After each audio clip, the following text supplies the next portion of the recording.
kita dengarkan bersama.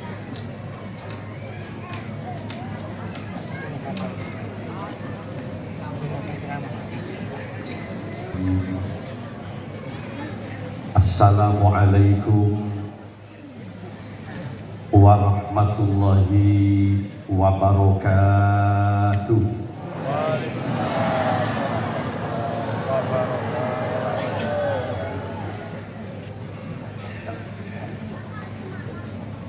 Ketika ada seseorang mengucapkan salam, Assalamualaikum itu kalau diterjemah, mudah-mudahan kalian semua diselamatkan oleh Allah Subhanahu wa Ta'ala.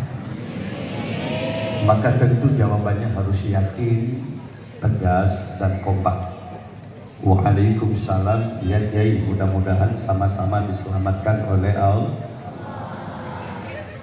Dalam kenyataan hidup terkadang harapan berbanding berbalik dengan kenyataan.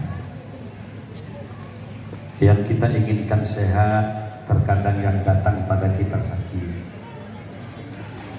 Kita berdagang, kita bertani untuk mendapatkan laba dan hasil. Tapi dalam kenyataan hidup terkadang kita merugi, bahkan lebih banyak hutang. Artinya apa? Al-insan bitafkir, wallahu bitakdir.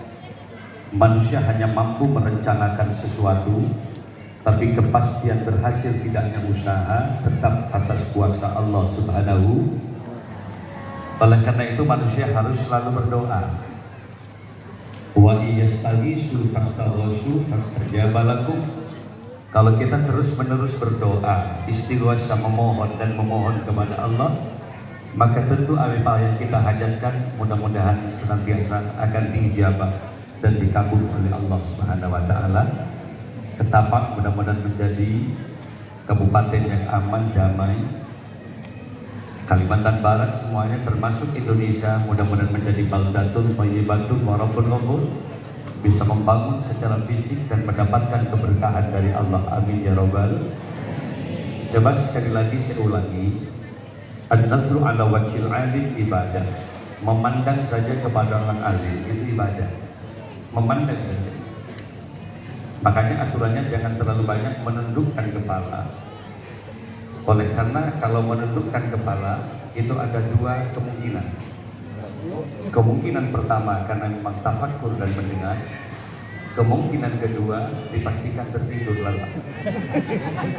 Kalau karena menangis, kalau karena merasa banyak dosa, maka yang meneteskan air mata.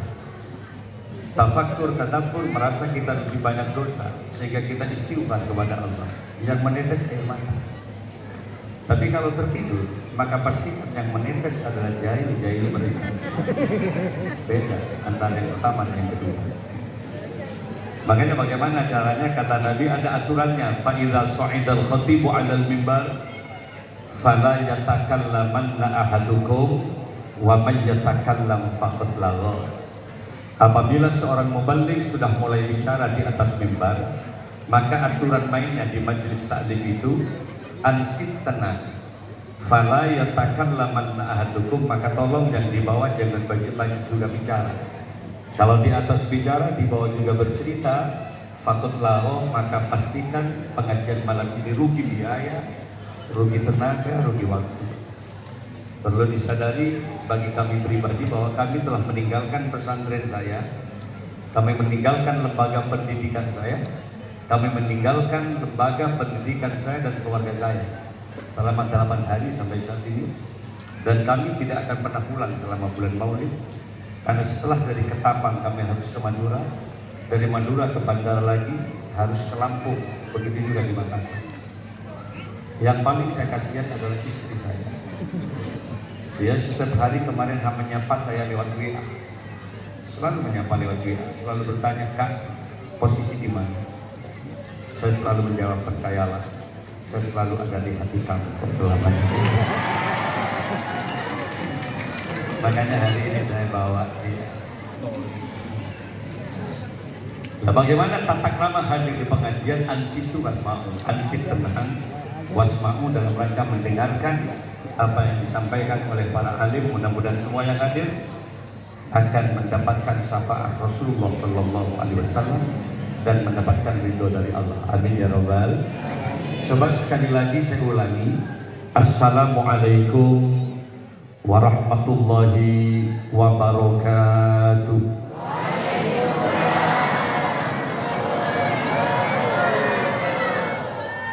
Bismillahirrahmanirrahim. Alhamdulillahi rabbil alamin.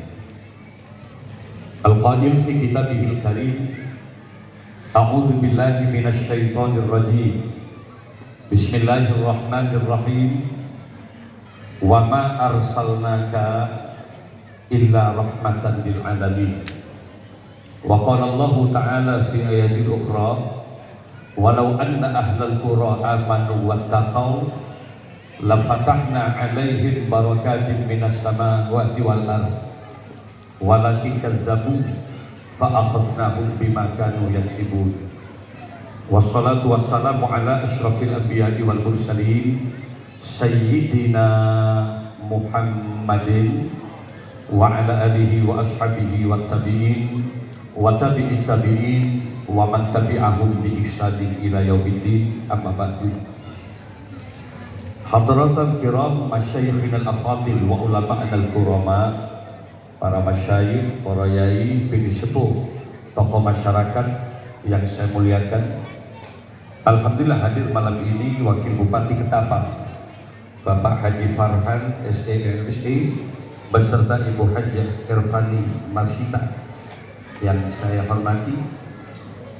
Hadir juga malam ini Ketua DPRD Kabupaten Ketapang, Kapolres Ketapang yang diwakili oleh Kapolsek, kalau tidak salah namanya Delta Bawah. Ada juga dari Bapak Dandim 1203 Ketapang yang diwakili oleh Koramil, kalau tidak salah Pak bisa di sini. Semuanya yang saya banggakan. Alhamdulillah juga hadir anggota DPRD Provinsi Kalimantan Barat, yaitu Ibu Yuliani Allah SE yang sekarang sedang mendampingi istri saya. Saya lihat-lihat tertukar ibu yang mana ini. Kemudian ada juga Bapak Ibu Lurah, bukan Bapak, Ibu Lurah. Luar biasa, beliau telah menjemput saya kemarin di bandara itu ya. Terus menghilang sebentar, lalu sekarang ketemu kembali. Pak Lurah, Ibu Lurah. Kemudian juga ada Ibu Lurah Sukoharjo kalau nggak salah. Ada juga Bapak Camat yang hadir hari ini dan beberapa pimpinan-pimpinan, apakah itu di kecamatan maupun Forkopimda yang ada di Kabupaten Ketapang yang tidak bisa kami sebutkan semuanya yang saya hormati. Di samping kanan saya juga ada Jamiah Hadrah, ini nggak disebut dari tadi. Namanya apa? Majelis apa? Sonar ya. Sonar, pesona. Kalau di Jawa Timur itu ada sonar, sholawat Aliyah. Tapi ini pesona, bagus. Ya, jadi pesona bagus. Nanti di ujung-ujungnya juga pesona lintas malam. Ada lintas malam. Hadirin para pecinta baginda Rasul rahmatullah, mohon maaf kami tidak punya tempat yang enak ketika saya berceramah di tempat yang cukup luas seperti ini.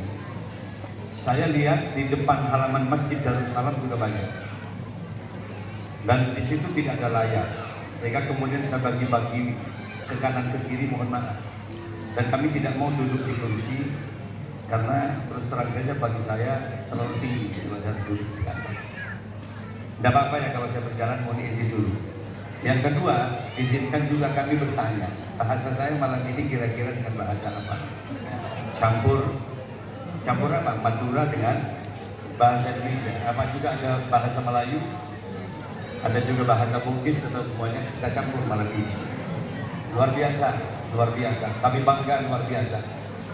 Sekadar diketahui bahwa istri saya dari Jawa. Sejak saya ketemu, dia sama sekali tidak paham bahasa Madura. Dan saya pun dari Madura, Bapak. Dan ketika ketemu istri, saya nggak ngerti bahasa Jawa. Tapi Allah telah mempersatukan dalam perjodohan kami. Saat terjadi akad nikah, kepala KUA bertanya, ya apa ceritanya? Yang perempuan nggak ngerti Madura, yang laki-laki nggak mengerti Jawa. Kok bisa terjadi? Langsung saya berdiri dan berkata bahwa cinta tidak membutuhkan kata-kata. Asyarat bitarfil ain khifatahi, hanya dengan satu kedipan mata sudah menunjukkan sejuta mata.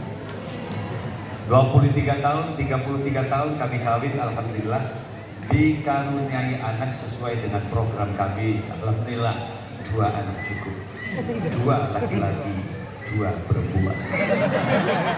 Yang penting 2 banyak, 2 laki-laki. Dan malam ini Allah telah mempertemukan kami kembali. Kalau tidak salah sebelum ada COVID 6 tahun yang lalu pernah kami diundang di Ketapang ini. Tempatnya di Masjid Kalamullah Sungai Sini. Sudah 6 tahun yang lalu kami tidak pernah bertemu dan alhamdulillah Allah mempertemukan kembali. Kemasan acaranya sama. Dalam rangka ikraman wa ta'ziman li maulidin Nabi. Semata-mata ingin mengagungkan dan memuliakan kelahiran baginda Rasulullah sallallahu alaihi. Alhamdulillah kami bangga. Semampang kami ketemu. Secara pribadi Al-Fakir Abdul Malik Sanusi meminta maaf. Manakala di tahun-tahun yang lalu ada tutur kata yang kurang baik atau perilaku yang kurang berkenan, maafkan kami. Mohon maaf Bapak Ibu ini, saya nggak sempat main-main ke rumah jenengan selama hari raya ini. Mohon maaf. Dan kami tunggu sampai memang tidak pernah juga ke rumah saya. Jadi mumpung ketemu, maafkan kami. Dan kalaupun jenengan punya salah kepada kami, Allah dan malaikat saksinya. Malam ini kami maafkan kalian semua sehingga keluar dari tempat acara. Mudah-mudahan sama-sama tergolong manusia yang sama-sama diampuni dosanya oleh Allah. Ma min muslimaini yaltaqiyani fayatasafahan illa ghufira lahuma qabla yatafarraqa. Tidak ada dari 2 orang Islam yang mereka saling bertemu, apalagi mereka saling bersalaman, kecuali Allah akan mengampuni keduanya sebelum berpencar dari majlis di mana dia bertemu. Makanya mudah-mudahan harapannya keluar dari pengajian kita semua tergolong manusia yang sama-sama diampuni dosanya oleh Allah. Berbicara persoalan dosa, tidak satupun manusia yang terlepas dari dosa. Tak ada manusia sedang didosa. Dalam konsep agama hanya Rasulullah yang maksum. Hanya Rasulullah yang terpelihara dari dosa. Kalau selain Nabi, jangan mengatakan tidak punya dosa. Ciri khasnya apa? Indikasinya, selama manusia masih ngerti warna uang, jangan bicara tidak punya dosa. Wah, ini 50.000, wah ini 100.000, wah ini 1 juta, wah ini 500 juta. Masih paham itu, jangan bicara tidak punya dosa. Apalagi laki-laki masih paham mana yang wanita cantik, mana juga yang tidak. Disuruh ngaji Quran setengah jam meneteskan air mata, bukan karena khusyuk, ngantuk. Tapi kalau lihat ibu-ibu atau perempuan mandi di sungai 4 jam dia merokok sambil santai dia melihat, ya Allah sibret sibi. Apa kata malaikat? Ini nggak benar orang ini. Artinya apa? Selama manusia masih paham, nafsu masih bergerak, jangan mengatakan tidak punya dosa. Manusia yang terbaik bukan manusia yang tidak pernah punya salah, tapi manusia yang paling baik ketika mereka punya kesalahan, sadar atas kesalahannya dan mau kembali kepada syariat ajaran agama Allah. Walladzina idza fa'alu fahishatan aw zalamu anfusahum zakarullah. Ketika mereka menyadari dia berbuat salah atau dia zalim kepada dirinya, segera ingat kepada Allah, wastaghfaru lidzunubihim, dan segera memohon ampunan. Dialah manusia yang terbaik. Karena dalam cerita hidup tidak ada manusia yang selalu benar. Suami kepada istri pasti pernah punya salah, apalagi istri kepada suami. Mertua kepada menantu pasti punya salah, apalagi menantu kepada mertua. Dalam kenyataan hidup menantu itu sopan saat lamaran saja. Kalau saat lamaran, masya Allah, luar biasa. Disuruh makan hanya memainkan 3 jari. Nah, sedikit dia makan sampai mertuanya bilang, ya Allah, kok sedikit nak makannya? Apa kata menantunya? Maaf ayah, kebiasaan dalam kehidupan kami. Kata tetangganya, colok cepat menurunkan kata. Disuruh minum, udah banyak variasi minuman. Ada teh, ada kopi, lengkap dengan air aqua, le mineral. Bahkan terkadang ada susu, juga ada minuman yang menyegarkan, larutan cap kaki juga, lengkap dengan extra jos dan tertinggal. 7 variasi minuman, nggak diminum-minum dengan menantu. Sampai mertuanya bilang, soalnya nggak puasa dah. Tidak ayah, kalau nggak puasa, tolong minum dah. Lihat tuh ibunya, tengok-tengok kamu dari rumah. Hanya menuangkan air aqua sedikit ke gelas, nggak penuh. Di hadapan mertua doa dinyaringkan. Ya maklum anaknya masih belum dia dapatkan. Apa doanya di hadapan mertua? Ila hadratin Nabi Mustafa sallallahu alaihi wasallam. Mau minum air ila hadratin Nabi Mustafa. Sampai seluruh tetangganya bilang, wah hebat sampai punya menantu sekarang. Bom cuma minum air sudah ila hadratin Nabi Mustafa. Jadi kalau nanti dikasih nasi lagi, insya Allah tahlil mantunya sampai itu.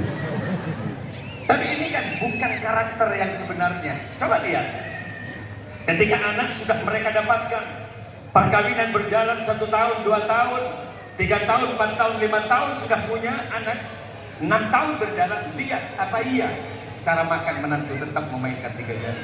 Coba abang, mulai dengan cakar-cakar harimau, lemah gerigi, lemah gerodu, sampai mertuanya bilang, ya Allah, mak jangan sering tamat beli dulu.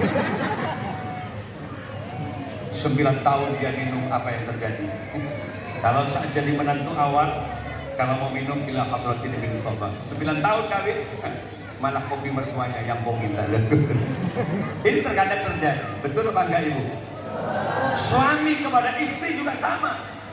Kalau bapak memang mau ikut ajaran syariat agama yang sebenarnya, mestinya ibu-ibu tidak dipekerjakan. Nabi sangat memuliakan kaum Hawa. Sampai Nabi menyatakan ma akraman nisa illa karim.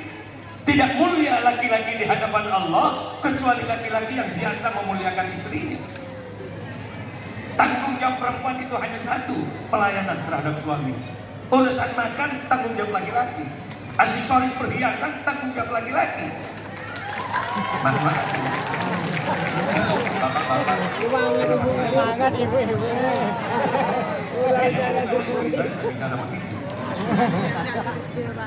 Sejak kawin 33 tahun kawin dengan saya, sampai saat ini kami tidak pernah memerintahkan menanak kepada istri saya. Kenapa Kiai? Karena urusan makan tanggung jawab saya. Ayat amaha idza ta'ima wa yaksuha idza taza. Kewajiban memberikan nafkah makan tanggung jawab laki-laki. Lo kalau nggak menanak, makan dari mana Kiai? Aku bungkus. Setiap hari saya bungkus apa yang dia suka. Saya nggak pernah memerintahkan santri saya untuk bungkuskan di tanggung jawab saya. Kalau saya punya kesempatan, selalu saya ajak dia ke mobil, naik ke mobil. Kemana kan? Ke kota. Untuk apa? Pilih restoran mana yang kamu suka. Gentle jadi laki-laki. 33 tahun, mak bisa nggak menanak? Berkat benar aja banyak konjangan malu. Undangan terus. Alhamdulillah. Dan ingat, bahwa perempuan itu hakikatnya bukan hanya titipan berdua, tapi hakikatnya perempuan itu adalah amanah, titipan Allah Subhanahu. Sayang kepada istri berarti sayang pada amanah yang diberikan oleh Allah. Makanya barang siapa orang yang sayang kepada istri, menghormat kepada istri, Allah akan menghormat dirinya. Kalau dia dermawan kepada istri, maka Allah akan dermawan kepada suami. Kenapa? Karena hakikat fa innakum akhadtumuhunna bi amanatillah, karena sesungguhnya perempuan itu halal atas amanah titipan Allah Subhanahu wa taala. Makanya ingat Bapak, mulai detik ini, Maulid ini, ingat Nabi itu sangat sayang istri. Wala ahanahunna illa lail, dan tidak hina laki-laki di hadapan Allah kecuali laki-laki yang biasa menghina istrinya. Caranya bagaimana? Kalau Bapak ingin mudah istri, ingat, kecantikan seorang istri itu butuh biaya. Ada bapak wakil bupati. Cantik itu butuh biaya. Skincare itu mahal loh.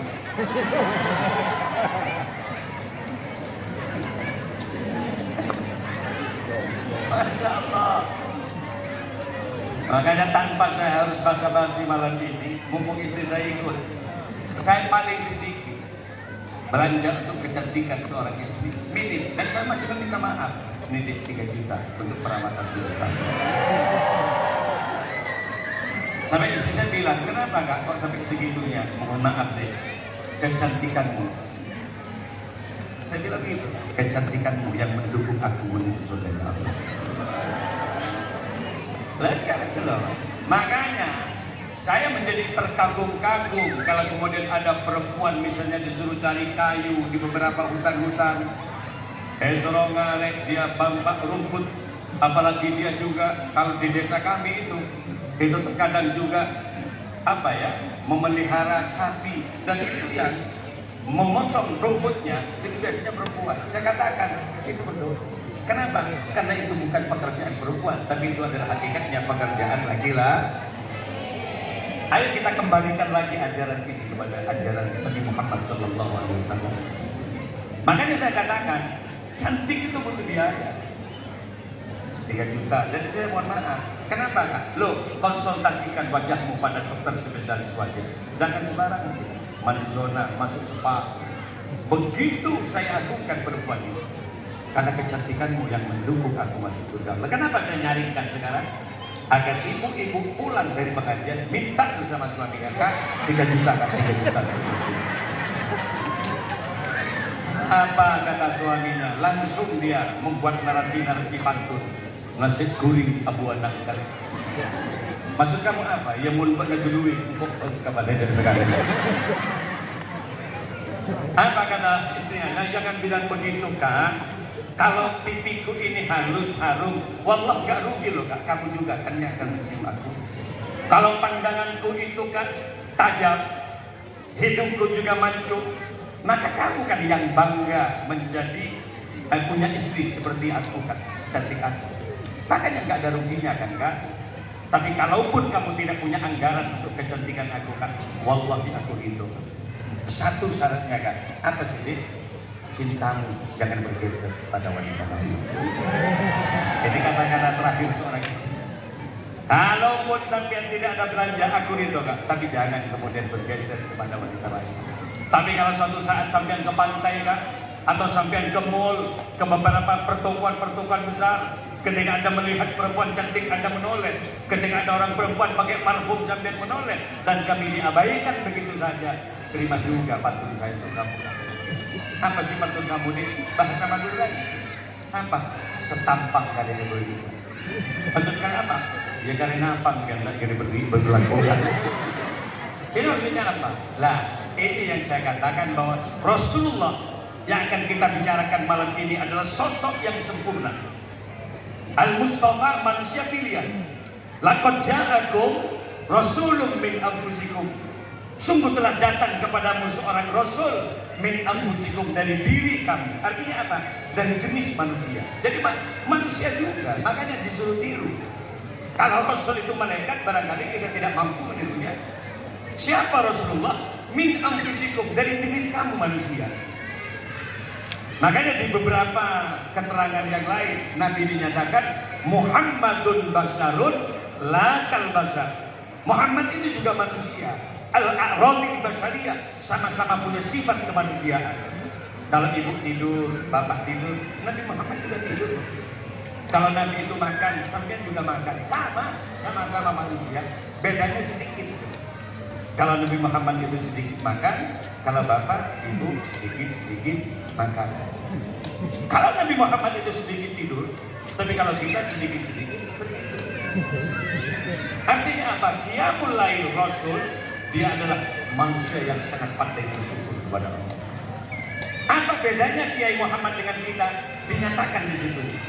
Nabi itu bal huwa kal yaquti bainal hajar. Kalau Nabi itu bagaikan batu permata dan kita adalah batu biasa. Di Martapura, termasuk juga di Kalimantan, penuh dengan batu-batu jenis yang luar biasa mahal. Ada kecubung.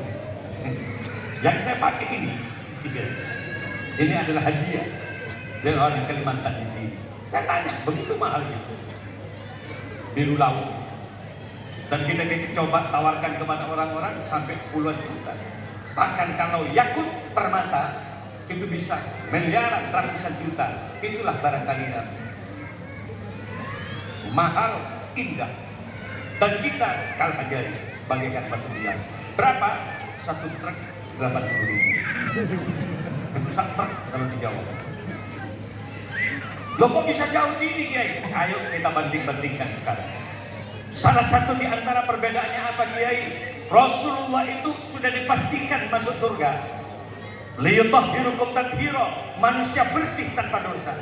Tapi Nabi ketika melaksanakan sholat tetap qiyamul lail selama beliau masih hidup itu sampai membengkak kaki. Jadi qiyamul lail Nabi, sholatnya Nabi dari jam 1 sampai subuh tembus itu nggak pernah tertidur. Beliau selalu sujud sampai membengkak kaki. Baru sahabat kajian. Sampai sahabat bertanya, kok sampai segitunya Nabi? Oh sampai sudah pasti masuk surganya Allah. Kenapa sampai masih gitu-gitunya sholat sampai membengkak itu? Apa kata Nabi? Inilah bentuk syukur saya kepada Allah Subhanahu. Yang jelas masuk surga masih segitunya sholat. Kita yang terkadang enggak nyata-nyata masuk surga. Rasulullah itu pasti surga. Rasulullah itu maksum terpelihara dari dosa. Tapi Nabi itu paling sedikit 100 kali loh istighfarnya setiap hari. Udah jelas gak punya dosa Nabi. Kita yang terkadang lalai. Sudah jelas banyak dosa, kita tidak pernah istighfar kepada Allah. Yang kedua apa? Nabi itu salah satu sosok manusia yang pandai bersyukur kepada Allah. Selalu bersujud kepada Allah. Kenapa? Nah ini perbedaannya kita lagi. Kita dicipta sebagai manusia, mestinya kita sudah perbanyak syukur kepada Allah. Walaqad khalaqnal insana fi ahsani taqwim. Sungguh telah aku ciptakan manusia paling bagusnya makhluk yang manusia. Alhamdulillah. Kan untung kelebihan dibanding manusia. Apa sih Kiai perbedaannya dengan makhluk yang lain? Loh, coba Anda lihat makhluk yang lain. Mestinya sambil selesai sholat angkat tangannya, ya Allah. Terima kasih ya Rabb, kami tidak dijadikan ketek dengan kan itu. Ya Allah, alhamdulillah tak menjadikan ketek. Alhamdulillah kami tidak dijadikan sapi, kami tidak dijadikan kambing, kami tidak dijadikan bebek. Kenapa? Karena itu juga makhluk Allah. Umat Nabi Musa, karena dia tidak mau percaya dan yakin kepada Allah, dilaknat oleh Allah di Quran. Disuruh nyembah, gak percaya. Coba Tuhannya kamu hadirkan di sini. Kami ingin lihat Tuhannya kamu Musa. Apa? Kata Allah di Quran, kunu kirodatan khosiin. Jadilah kau umat Musa kirodatan kera khosiin yang jelek-jelek. Seketika umat Nabi Musa mengecil, berburu, meloncat jadi ketek, jadi kera. Masa kita masih menunggu? Kita manusia, makhluk yang berbalik. Apanya Kimalik? Elastisitas tubuhnya. Kalau sapi merangkak terus.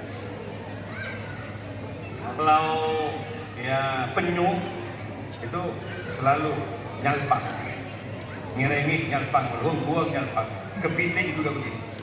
Kita enggak elastis, bersimpuh bisa, muncul bisa, nunget bisa, agentah bisa, ya enggak? Coba saya tanya Bapak, jujur loh ya, sampai pernah melihat sapi asera? Nggak mungkin ada kambing yang selonjor gitu pakai rawan. Gak ada, itu hanya terjadi pada manusia. Jadi manusia itu elastis. Makanya bersyukurlah jadi manusia. Manusia makhluk yang terbaik. Yang kedua apa Malik? IQ-nya, punya kecerdasan, punya akal. An-Natiq, hanya manusia makhluk yang bisa bicara. Sebenarnya bisa bertanya nih ya.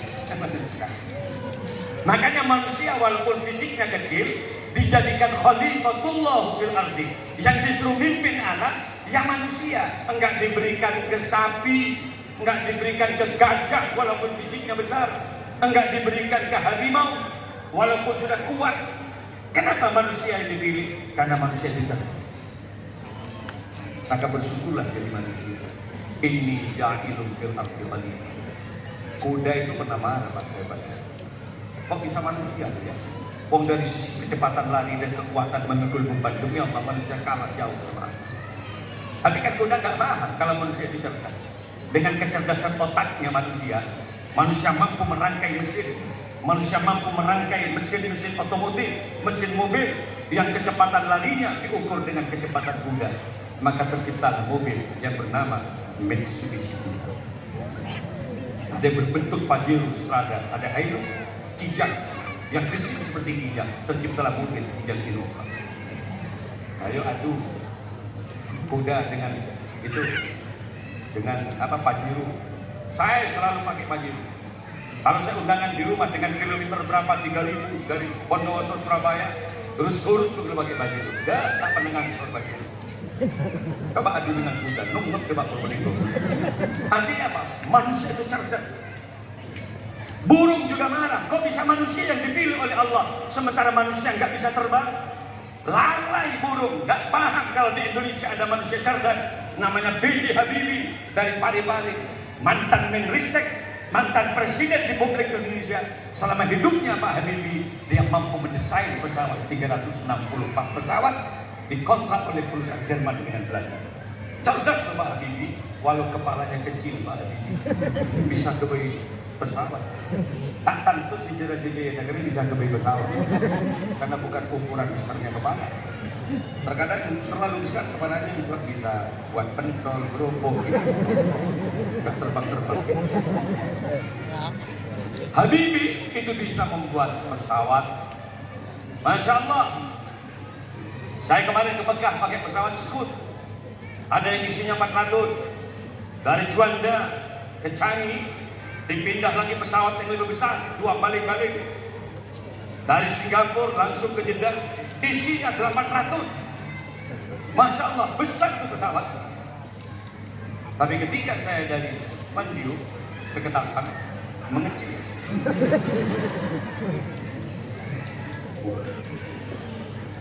Tapi mau mengecil. Takut kembali lagi. 800 loh Pak. Bayangkan Bapak Ibu, 800. Bus yang besarnya kayak itu hanya 50. Andai saja itu isi 800, panjangnya kayak apa? 800 pesawat itu. Satu orang bisa membawa barang 35 kilo kalau umroh. Bayangkan 800 kali 35 kilo. Berapa ton kekuatan pesawat? Take off dari Bandara Juanda, ngedurus Pak. Terbang menuju Jeddah. Sampai di atas ketemu dengan burung. Apa kata burung? Ya Allah, kok ada yang lebih besar dari saya? Otak manusia jangan dilawan. Makanya ibu kalau punya kecerdasan, bapak kalau punya kecerdasan, sadari bahwa itu adalah anugerah dari Allah Subhanahu. Caranya bawa sujud sebagai bentuk penghambaan kita kepada Allah. Darussalam adalah masjid di mana kita tempat sujud. Jadi orang menangguni Baitussalam, kalau sudah itu tarhid subuh, salatu wassalamu alaik. Kalau sudah itu, ya imam al-mujahidin, bangun Pak. Mulai ngaruh syaitan. Bangun ambil wudu. Bukan Pak ngambil sepeda tegenggengan kepada ke demo. Ada yang ada di otaknya cuma gubis, wortel, penuh dengan kentang gitu. Ngambil wudu. Kalau istrinya Syahid masih tidur, bangunkan dia. Dek, ayo. Dek. Yang bagus lah panggil istri. Rasulullah itu kalau memanggil istrinya dengan kata-kata yang satu. Sampai kalau tahu coba lihat di Haikal Hayatul Muhammad, The Bible Muhammad. Nabi itu kalau memanggil istrinya selalu dengan kata-kata ya Humairah, wahai yang merah pipi. Santun, karena hakikat perempuan itu butuh disanjung. Perempuan itu butuh dimanja. Bapak-bapak yang sudah sepuh, jangan tinggalkan perhatian nenek-nenek yang juga sudah sepuh. Kenapa? Karena nenek wallah juga butuh perhatian dari seorang mbak yang juga sama-sama itu. Makanya kalau orang berdandan perempuan itu pasti kalau nggak dilihat oleh suaminya marah, mesti marah. Kak, lihat kakak cantik dan sisi. Butuh perhatian. Nabi paham itu. Makanya Nabi kalau memanggil istrinya, ya Humairah, wahai yang merah pipi. Makanya orang Kalimantan di sini mestinya panggilannya mungkin adik, dinda, atau paling tidak yang sepuh-sepuh kalau nenek-nenek udah ada di dapur panggillah sayang. Mesti menoleh. Apa sih ayah? Apa kata tetangganya? Kok ada angkring karma di sini? Wahai dinda. Lah Nabi begitu, ya Humairah. Nah makanya kalau istrinya sedang tidur, bangunkan, ayo Dinda, bangun, ayo sholat. Apa kata istrinya? Aku capek loh Kak. Loh kok capek? 2 kali sampai kau hantam aku tadi malam. Akhirnya bangun nggak? Aku dosa loh kalau sampai nggak bangun, nggak sholat. Sama loh, aku juga capek. Akhirnya gimana? Sebagai seorang suami yang bagus, digendong istrinya, dipikul istrinya ke jentik. Apa kata istri? Kak, mau kau bawa kemana lagi aku Kak? Ayo mandi bareng gitu. Sholat. Nyampe di depan jentik, istrinya berkata, Mas, aku turunkan ke sini. Apa kata istrinya? Suaminya bilang, ada apa nih? Dan istrinya berkata, wallah aku bangga punya suami kamu. Ternyata kamu laki-laki yang tidak hanya mengagumi kecantikan aku Kak. Kamu laki-laki yang tidak hanya mengagumi keindahan postur tubuhku. Meneteslah air mata seorang istri dan berkata, kau bimbing aku menuju surga Allah. Kau tuntun aku menuju ridhonya.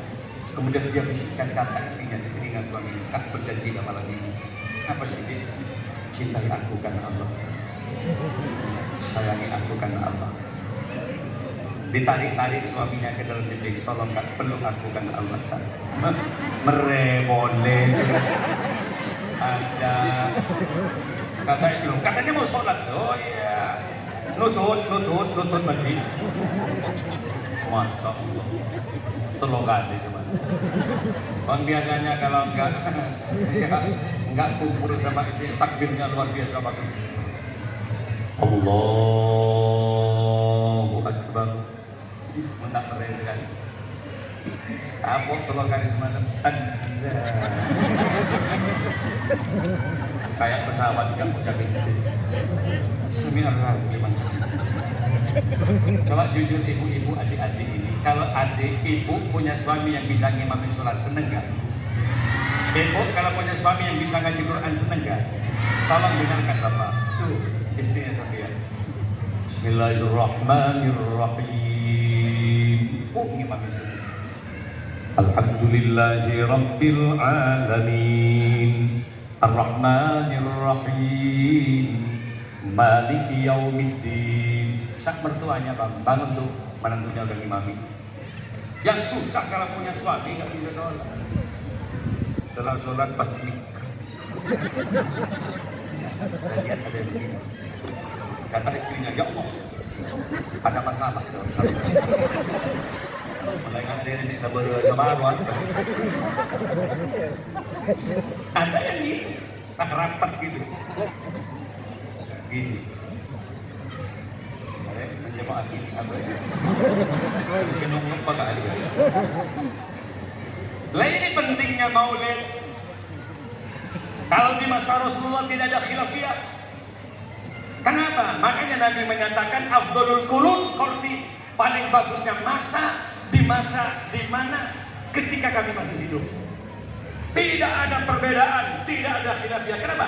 Hukum langsung diputus oleh Rasulullah Sallallahu Alaihi. Contoh urusan sholat. Di masa Nabi hanya mengatakan sallu kama ra'aitumuni usolli. Ayo sahabat, ayo umatku semua, sholat seperti kamu melihat aku sholat. Jadi praktek langsung, nggak usah buka kitab. Nabi sholat, sahabat langsung melihat. Sallu kama ra'aitumuni usolli. Ketika Nabi takbir, Allahu Akbar, sahabat melihat langsung sampai di mana ketinggian tangan Nabi. Dilihat oleh sahabat, ditiru persis. Ketika Nabi rukuk, dilihat oleh sahabat, ditiru persis. Nabi sujud, dilihat dengan seksama oleh sahabat, ditiru persis. Kita lahir di mana Nabi sudah wafat 1445 Hijriah. 1400 tahun kita ditinggal oleh Rasulullah. Kalau nggak ada maulid, kapan kita belajar?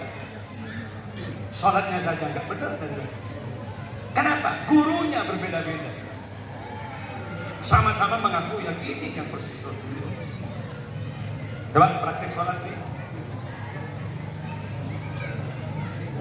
Coba lihat. Yang di belakang bisa lihat saya. Boleh bisa ketok dia.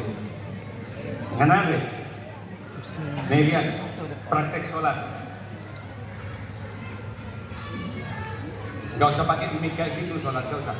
Sabi bang lihat mic-nya tuh dari tadi. Mungkin aku lebih mic-up di mana sana. Nggak usah mic. Coba lihat. Ibu susah. Sahabat ini memandang mic. Nggak usah mic. Nabi itu kalau mengangkat tangan yang diriahkan oleh beberapa sahabat, karena yusolli ma'an Nabi sallallahu alaihi wasallam, sahabat yang bercerita, aku sholat dengan Nabi. Ketika Nabi itu takbir, ketinggiannya ibu jari ini lurus dengan kedua daun telinga. Allah.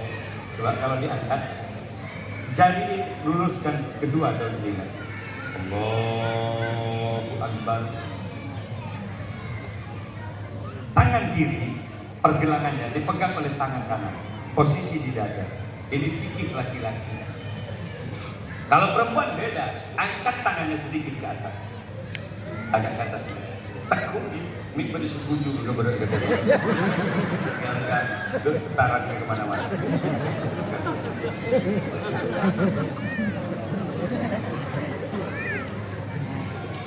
Sallu kama ra'aitumuni usolli. Bagaimana rukuk, sujudnya? Nggak usah sampai segininya lah. Nggak usah arah apa-apa. Cetak acara rukuk begini. Saya lihat ada sampai lari di samping kanan kiri. Masa. Tapi juga ada yang terlalu santai, Bapak. Salah juga terlalu santai. Allah, Pak. Ini terlalu santai. Enggak benar. Berarti enggak belajar. Sami Allah. Allah, Pak. Kata malaikat masjid lapar, mata akan kacau. Yang paling pusing kalau punya menantu nggak bisa takbir. Nah,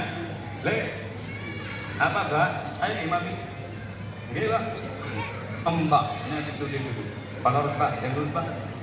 Si burung imami ini tinggi-tinggi Pak, peloros Pak. Mbak, lurus bersampai ya doreng sekali bunyi. Kita takbir lah tuh karena berkumpul. Ketika takbir, Allahu Akbar. Sami Allahu liman hamidah. Allahu Akbar. Kata mbaknya, ya Allah, mata Pak keren Jepang kan. Kalau kira-kira kurang bagus bacaannya, dengan nyari. Ada syarat rukunnya sahnya sholat. Siapa yang jadi imam? Pertama akra, bacaannya harus bagus. Lihat di kitab Ihya Ulumuddin, karangan Al-Alim Al-Allama Al-Arif Billah, Imam Abu Hamid bin Muhammad Al-Ghazali, akra ditempatkan di posisi pertama. Yang bagus bacaannya, itu angkat. Yang maksud bagus gimana? Yaitu bitajwid wa tartil. Ada nada panjang pendeknya ayat. Fasih lagi. Ra, za, shin, shad, do, jelas. Kalau al-mukhil bil makna, mending jadi makmum, jangan jadi imam dulu. Ra kena ke gin, rusak berarti itu. Ar-Rahmanir-Rahim. Beda. Siratan ladzi na'an amto alaihim ghairil maghsubi alaihim walassalin. Kata makmunya ancor-cor, bukan rusak-rusak.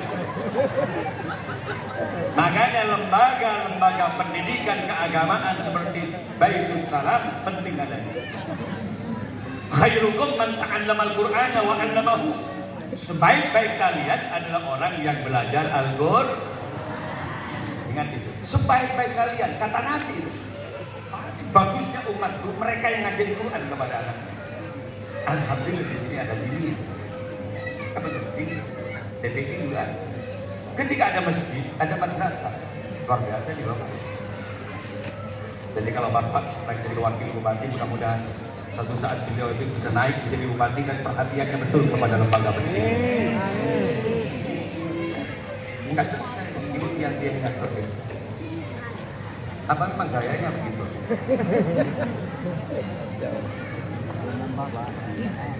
Lah saya itu juga punya lembaga pendidikan, Bapak, Ibu. Saya juga punya pesantren.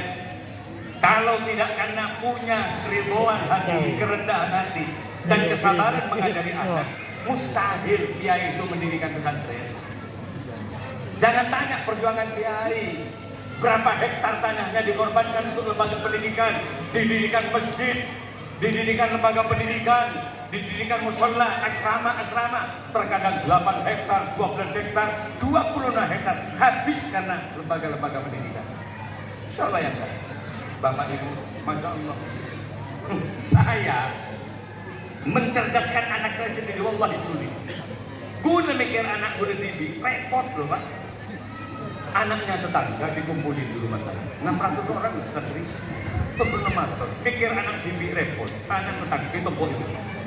Kan banyak kiai sebelum belakang ini. Momennya luar biasa. Saya pikir, iya kalau dulu ketakdiman luar biasa Pak. Masa ada Ki Khalil Al-Bangkalani, ketika kemudian dulu masih ada Ki As'ad Samsul Arifin. Di masa-masa itu ketakdiman wali murid kepada santri luar biasa. Apa kata orang tuanya? Nah, mondok di pesantren, nah, ayo ada di lembaga pendidikan, cari barokah. Nah, itu dulu, bukan cari cerdas, cari barokah. Nah, ojo wali-wali lo ya sama gurunya, jangan bengal, jangan berani ke gurunya. Jaga kemanfaatan ilmunya kamu itu, jangan sampai jadi mencuri di pesantren. Nah, sekali Anda mencuri, Masya Allah baraknya besar di pesantren. Takut kalau saya punya pohon mangga, pohon rambutan di depan madrasah, di depan asrama-asrama pondok. Di masa mbah saya, satu pun tidak ada yang gitu. Kejujuran santri bisa dipertaruhkan. Jatuh mangga, dicuci dengan santri, besok paginya sudah nyampe ke kiai, ada mangga jatuh. Luar biasa. Sekarang saya jadi kiai. 5 tahun tak molong bau sekali dulu. Gemet betul santri.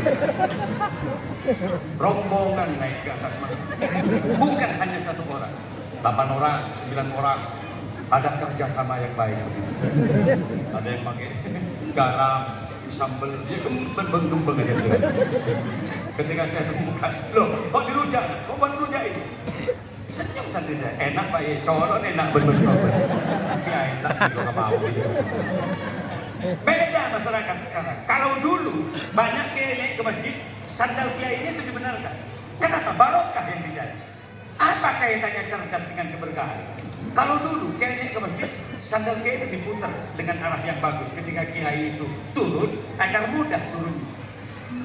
Lah bagi orang-orang yang tidak ngerti barokah, untuk apa? Tidak ada hubungannya dengan kecerdasan. Tapi bagi mereka yang mengerti barokah, itu berarti sandal kiai turun enak ya. Mudah-mudahan dengan memudahkan gurunya, dimudahkan kecerdasan dan rezekinya oleh Allah Subhanahu. Itu dulu, sekarang nggak ada. Sandal saya yang saya bawa sekarang ini setiap pagi ada di depan asrama putra. Kan berarti dipinjam dengan santri setiap hari. Saya yang jemput. Lo menang sandalnya situ. Santri saya nggak tahu. Lah ini apa berdirinya? Kok ada di sini sandal? Siapa yang bawa? Nggak ada. Kurang tahu. Gitu. Masa ini jalan sendiri sandal saya. Pusing sekarang. Lah saat saya berangkat ke sini luar biasa. Saya panggil, awas, setelah ini saya ke Kalimantan Barat. Tidak ada yang harus bertengkar nanti. Persoalan semuanya ada pengurus pesantren. Jangan pulang selama saya masih belum datang. Setelah Kalimantan saya ke Madura, Madura saya ke Lampung. Sekitar 15 hari saya tinggalkan Zambia. Ada yang nangis. Loh kok nangis? Nah, kenapa? Kok lama Kiai? Oke, saya pegang udahlah sering doa. Mudah-mudahan selamat sampai manfaat. Turun, ada santri yang membenarkan posisi sandal saya. Loh, siapa yang benarkan sandal saya? 15 tahun kami jadi kiai, nggak pernah ada yang membenarkan. Ngacung di antara kalian. Yang nyapu berhenti dulu. Yang di pondok turun semuanya. Saya ingin tahu kejujuran Anda. Siapa di antara kalian yang sudah membenarkan posisi sandal saya? Kami kiai. Dari mana? Sidoarjo. Saya pegang kepalanya. Bagus nak? Bagus. Turun, kok basah? Ngampung sebentar dia balik. Takut, lalah tak bagus dia benar. Tadi seperti ini santai-santai benar. Masya Allah, kok bisa-bisanya sampai ngampung sandal dia ini kegenting. Masya Allah, itulah ngajari santri itu enggak mudah. Alif, ba, ta, sa, enggak langsung kemudian Yasin wal Qur'anil Hakim innaka laminal mursalin. Bukan gitu. Mengenalkan huruf hijaiyah enggak selesai-selesai 1 hari 2 hari. 2 bulan, 3 bulan nggak selesai. Kalau tegak lurus seperti angka 1 itu halus. Kalau 1 titik di bawah lafadznya itu ba, kalau 2 titik di atasnya itu tak, itu aja lama ibu. Tidak lagi makhraj cara melafazkan huruf. Sa, kalau masih kecil, ca, dimarahi. Model tak bagi model. Butuh kesabaran. Tidak lagi shot, cot gitu. Shot, tot gitu. Baca cotot. Mana ada Quran contoh. Tapi karena kesabaran seorang kiai socot. Kiai setiap malam berdoa untuk 1 ini. Jam 1 malam fatahajjat bihi nafilatan laka asa ayyam asaka rabbuka maqaman mahmuda. Kiai mengangkat tangannya berdoa kepada Allah, ya Allah. Patabaaki jorok satri badan dolo ya. Cot menurut jorok. Socot. Besoknya subuh Kiai ngantuk buat kopi sendiri. Ketika kopi sudah selesai dilaksanakan apa yang terjadi? Socot. Akhirnya terjadi apa? Dia pandai mengaji karena perjuangan seorang kiai. Alhamdulillah. Dan dia bisa baca selawat. Alhamdulillah. Ayo kita baca selawat. Ini kok gerimis. Dan gerimis. Bisa kalau sampai misalnya hadrahnya ditabuh dengan cara kita. Salawat Jibril gini. Sallallahu ala Muhammad. Bisa ya? Coba pegang tangan. Itu semuanya. Alat-alat. Allahumma shalli ala Muhammad. Allahumma shalli alaihi. Coba bersama. Lah dan ini ada dari panitia tadi bilang ke saya, kalau ada narik aman, monggo saya dulu yang aman untuk kelangsungan madrasah yang ada di sini. Ada pasukan sulban, ada pasukan kotak dus itu ya. Sambil kita baca selawat. Bisa, adik-adik bisa ya. Coba tes. Sallallahu ala Muhammad. Sallallahu alaihi wasallam. Sallallahu ala Muhammad. Terus ya. Sallallahu alaihi wasallam. Monggo semuanya bersama ayo. Sallallahu ala Muhammad.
susah karena hutang piutang, susah keluarga yang tidak betul, susah karena keinginan yang tidak terkabul-kabul ya Allah. Malam ini semua hajatnya mudah-mudahan dikabulkan oleh-Mu ya Allah. Secara utang betul-betul yang sakit mudah-mudahan disembuhkan oleh Allah. Terus Anta Syamsul Anta Badrun, terus bersama Anta Nur ya Allah. Yang hadir semuanya yang punya keinginan ke Mekah Madinah, mudah-mudahan Kau kabulkan malam ini ya Allah. Hajat mereka semua untuk nyampe Mekah Madinah.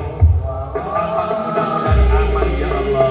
Tetapak mudah-mudahan damai ya Allah. Tetapak mudah-mudahan syuri. Monggo semuanya. Sallallahu ala Muhammad. Allahumma shalli wa sallim wa barik alaihi. Sallallahu alaihi wasallam. Angkat lagi tangannya, angkat lagi ayo bersama. Sallallahu shooting ada itu pun saya. Ayo ramaikan. Yang laki-laki juga angkat tangan. Sallallahu alaihi wasallam. Semuanya lagi angkat sekali lagi ayo. Dan sallallahu dari banser shooting dari sini. Angkat tangannya. Sallallahu dari tengah. Wasallam. Monggo. Sallallahu ala Muhammad. Semuanya yang di belakang juga angkat tangannya. Sallallahu alaihi wasallam. Sekali lagi ayo. Sallallahu. Alhamdulillah hujannya sudah tidak. Sallallahu alaihi wasallam. Sallallahu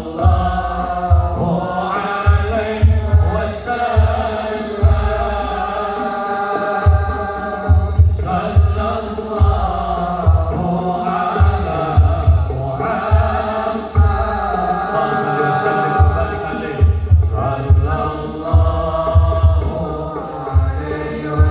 Sallallahu alaihi wasallam.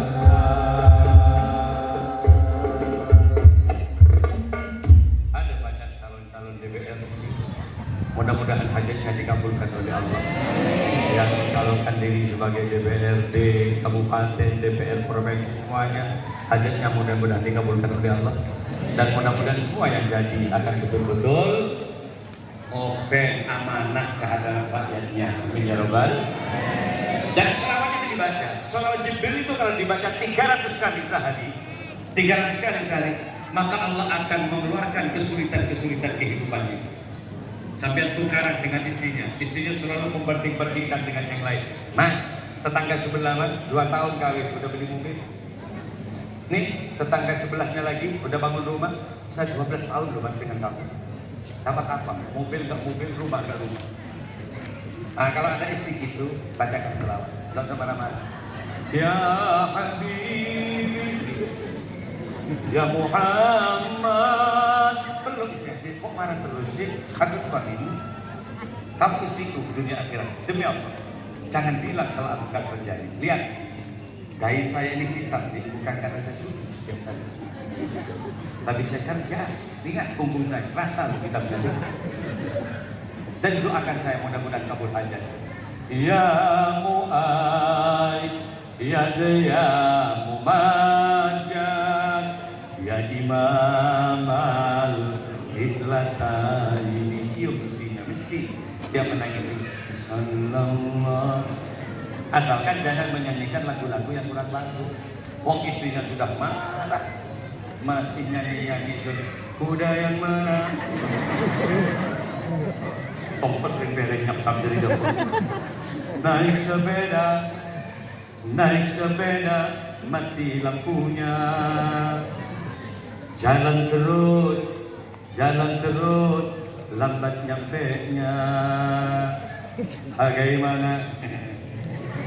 Bagaimana meraih janda?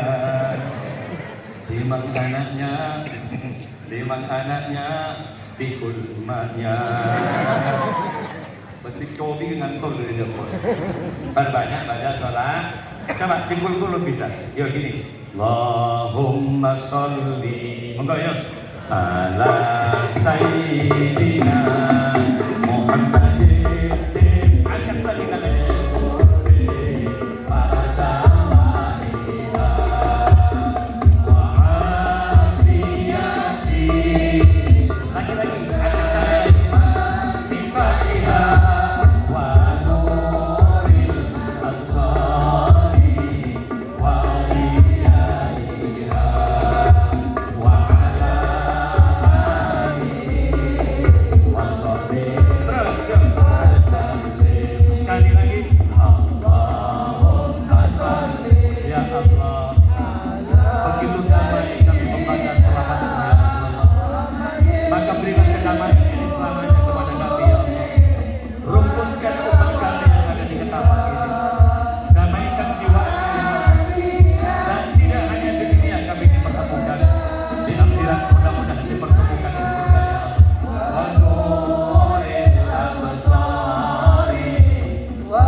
Wal afina innas.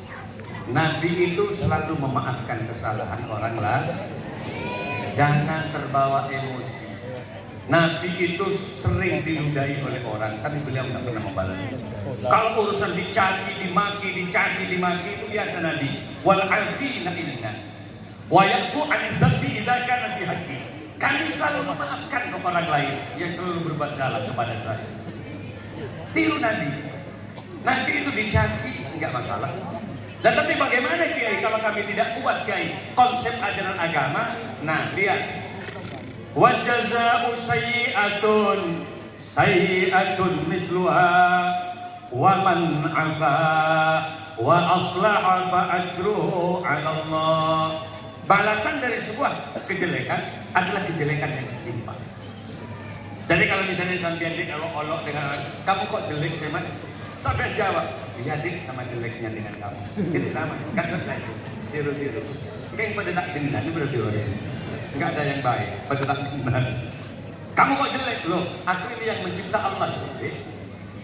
Kalau sampai bilang kalau saya ini jelek, berarti Anda menjelekkan apa yang kita. Loh, enggak kok bilang Allah, kamu yang jelek.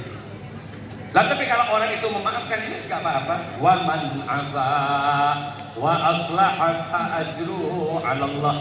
Barang siapa yang memaafkan kesalahan orang lain, maka Allah akan memberikan balasan kebaikan kepada dia. Tidak tentu orang yang jelek dapat istri yang jelek juga. Terkadang suaminya jelek, istrinya cantik. Ini balasan keadilan Allah. Kan mulai juga ini. Jangan salahkan dosa. Jangan membuat ngasih tangan. Sampai orang begitu. Artinya apa? Balasan Allah itu terkadang di akhir. Oleh karena itu kalau misalnya bapak ibu sekalian dikentuti orang, ngentuti juga tidak masalah. Asalkan bau dan panjang kentutnya sama. Tut, ya Pak, tut, gitu. Baunya sama. Tapi kan balasannya akan terkadang lebih parah. Kita itu jawabannya tuh tata gitu loh ya. Dosa itu. Kenapa lebih balasannya? Yang bagus bagaimana? Wa man afa wa aslaha fa ajruhu 'ala Allah. Mudah-mudahan kita tidak tergolong orang-orang yang emosional dalam setiap kesempatan dan keadaan. Pikir dulu, maafkan mereka, insya Allah akan selalu Allah memberikan keberkahan kepada kita semua. Amin ya Rabbal. Terakhir, mudah-mudahan kita panjang umur. Kami sampaikan terima kasih. Selamat datang kepada Ketua MUI Kabupaten Ketapang, Kiai Haji Dr. Andes Haji Muhammad Muksor Muksir. Terakhir, mudah-mudahan panjang umur ya. Umur yang sisa umur kita yang ada sekarang, mudah-mudahan diberkati oleh Allah. Panjang umur, digampangkan rezekinya oleh Allah, dan diberi kesempatan untuk berbanyak ibadah kepada Allah. Kenapa? Karena tidak lama ini. Hidup tidak akan selamanya dalam kehidupan dunia. Kematian kita bukan karena COVID. Saat COVID dulu, coba sampean lihat. Orang-orang mencekam seolah-olah kematian sudah ada di ujung mata kita. Social distancing dijaga, betul. Ingat Pak ya, saat COVID dulu ada jarak di antara kita semeter. Semua harus pakai masker, mulut pakai masker, ditutup dengan masker. Ingat sampai dulu. Kopeng dibuka Pak. Dan saya pas masuk dari kopeng kan tompers kami ngomong dulu. Mestinya kalau ada wabah yang bagus itu pakai helm. Mesti. Jadi tutup semua gitu, ke sungai pakai helm, goreng ikan pakai helm, ngumpul suami istri sama-sama pakai helm, biar nggak latu-latu gitu setiap hari. Tapi sekarang masa pandemi COVID sudah dicabut oleh Presiden. Di Indonesia sudah masa pandemi COVID dicabut. Tapi ingat Pak, kematian sama sekali tidak terkait dengan penyakit. Kematian berdiri sendiri tanpa penyakit manusia mati. Yakin nggak? Loh, kematian itu ajal. Kematian itu adalah batas kontrak kehidupan manusia. Kalau udah nyampe, nggak usah sakit, mati. Nggak usah sakit itu heran. Loh, coba beres ya, mati. Ya sudah, nyampe berarti pada batas ajal. Gemuk, nggak usah nanti urus. Lempo mati Pak. Malah serus koros itu odi. Jadi dinas serus koros itu mereka. Karena pakai dinas, mati di dinas. Lah ketika kematian datang, nggak ada harganya Pak. Minha khalaqnakum wa fiha nu'idukum wa minha nukhrijukum taratan ukhra. Dari tanah manusia dicipta Adam, wa fiha nu'idukum, ke dalam tanah manusia akan dikembalikan lagi. Betul Pak? Kalau orang meninggal di sini mesti dipendam di tanah. Kenapa? Karena manusia yang tidak ada roh itu namanya mayit. Mayit itu apa artinya? Bangkai. Bangkai itu yang mencuri dan bedang. Semakin lama tubuh manusia semakin membusuk. Pendam. Karena hanya tanah yang bisa membungkus bau busuknya manusia. Kalau sapi mati, masih laku loh Pak kulitnya. Sapi pun mati. Kulitnya 1 kilo 32.000 di Jawa. Kalau kita mati, dia mati, saya sebenarnya kulit. Pak ya, gak boleh hadra kulit. Tak buduan. Kakinya sapi, walaupun nggak pernah pakai sepatu. Pernah sampai lihat sapi pakai kaos kaki? Gak ada kan? Kotor dengan kotorannya dia. Tapi kalau disembelih, potong kaki sapi, gantung di pasar. Sikilnya sapi itu laku loh Pak. Karena kalau direbus bisa menjadi gigit. Campur bakso, bakso gigit. Campur soto, soto gigit. Tak usah campur bakso, pos-pos kau katanya mati. Coba kalau sampian, ujinya mati, ketok gantung, potong, gantung di pasar. Mana laris kaki sampian dengan kaki sapi. Walaupun yang dagang lari, Mak Monoring disebut tidak. Menakutkan sampai kalau mati. Mulutnya sapi, walaupun banyak engusnya, banyak cairnya itu. Tapi kalau sapi itu mati, kemudian bibirnya direbus, itu bisa jadi cingur loh Bapak. Campur rujak cingur. Lidahnya sapi, bestik lidah, separuh lidah, 80.000. Mahal loh mulutnya sapi. Nih, mulutnya gimana gitu. Walaupun ceramah kemana-mana. Coba kalau Ki Malik wafat, potong bibirnya, rebus, jadikan cimur. Campur rujak, tawarkan ke sini, ke dalung ini. Nih, congor gimana, congornya gimana? Siapa yang mau makan? Ada colon dia tak bantu bang. Apa ada colon biar nggak bilang? Kemarin saya kabeh stang colok mau dia. Ekornya sapi, walaupun itu sudah dekat dengan kotorannya, tapi kalau sapi mati dipotong ekor, rebus, itu bisa menjadi sop buntut, Pak. Makanan yang favorit di berbagai macam restoran. Sop buntut, saya diundang ke Malaysia kemarin. Di mana? Di Damansara, di Ceras, di Pahang, terakhir di Petaling Jaya. Saya suka sop buntut. Masa 4 hari beri canai menurut. Hari gerbang bertabur lagi. Saya cari sop buntut ke kedai-kedai. Awak cari sop buntut. Tidak ada sop buntut di Malaysia. Ternyata ketika saya lihat di menunya, sup ekor berubah nama. Lah ini ekor ada. Terus saya bilang buntut. Ya ekor buntut pada bahaya keluar. Tokar bolan buntut dia benar nih. Ternyata mahal buntutnya sambil. 1 potong 20.000 kecil. 3 potong di muk itu 60.000, mahal. Maaf ibu, saya mau tanya sama laki-laki, nggak mau bicara sama ibu, bapak, sambil kan ada juga ekornya bapak. Mana coba nggak tahu dalam sarung itu kan ada. Coba paling kebudi dengan ekor. Coba kalau sampai mati potong-potong ini jadi berapa? Paling jadi telur kerak 3 potong. Kayak kalau yang agak besar berarti 5 potong. Tawarkan orang ya sebetul. Siapa yang mau makan? Oh belum direbus celeng betulin celeng. Artinya apa? Tidak laku. Allah tidak melihat ketampananmu. Dalam hidup Allah tidak melihat kecantikanmu. Allah tidak melihat pangkat jabatan yang kamu miliki. Allah tidak melihat kekayaan yang kau miliki, tapi yang dinilai oleh Allah, liyabluwakum ayyukum ahsanu amala, siapakah amalnya yang terbaik dalam kehidupannya. Makanya ayo kita doakan hari ini. Mudah-mudahan bupati kita, pemerintah kita akan sayang kepada rakyat. Akan betul-betul terjaga amanahnya oleh Allah Subhanahu wa taala. Ini adalah polisi kita. Ini adalah tentara kita. Ini Forkominda yang akan mengatur di Ketapang ini. Bahkan ada juga ada DPRD-nya, ada DPR wilayah, provinsinya juga ada. Mudah-mudahan semuanya dilindungi oleh Allah untuk kemudian amanah kepada rakyat yang ada ini. Sehingga menjadi Ketapang yang makmur, baldatun thayyibatun wa rabbun ghafur, bisa membangun fisik dan Ketapang bisa jaya, bisa menjadi daerah percontohan di berbagai kota di Indonesia. Amin ya rabbal. Terakhir selawatnya ayo. Ya Rasulullah, bisa kan ya? Salamun alaik ya Rafi'ah saniwa. Sekali lagi angkat tangannya. Rabbal alamin. Alhamdulillah ya Rasulullah.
dikabul oleh Allah.